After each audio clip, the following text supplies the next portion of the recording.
I've seen a few posts on the groups recently about problems with this filament ejector, and in a couple cases this thing was actually bent up, and the bottom of it should be parallel with the build plate or close to it. Mine run uphill a little bit, but it really doesn't matter. It just needs to be fairly close. So to start with, let's take this thing off. On the back of this, there's a 1.5 millimeter screw that holds this assembly on, and in my case it's also holding my purge deflector on.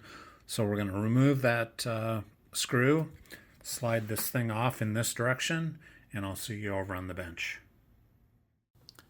Alright, now that we've got it off, let's talk about the operation.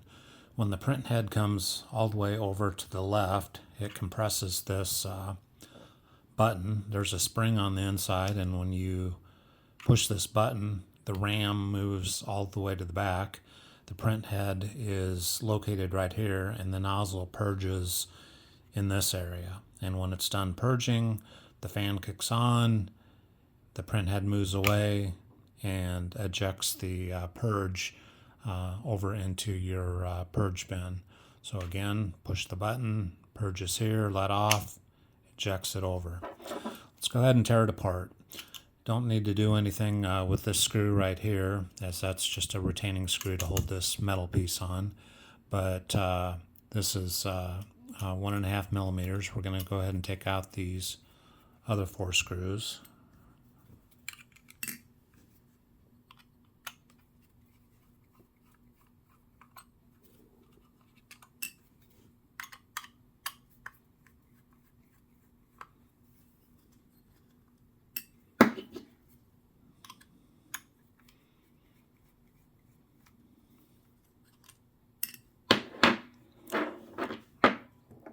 And this bottom will just come off here. We'll lay that aside.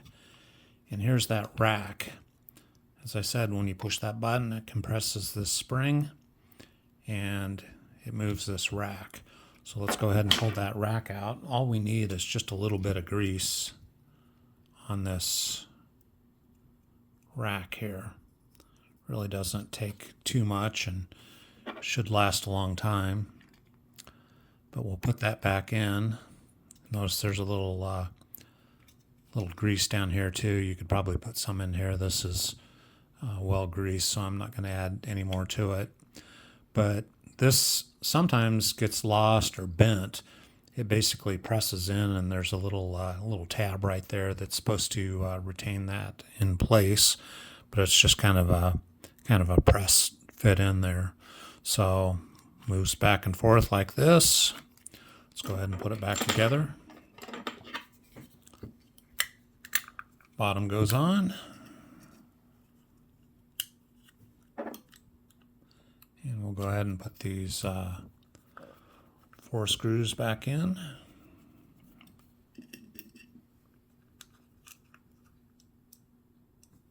But don't lose them.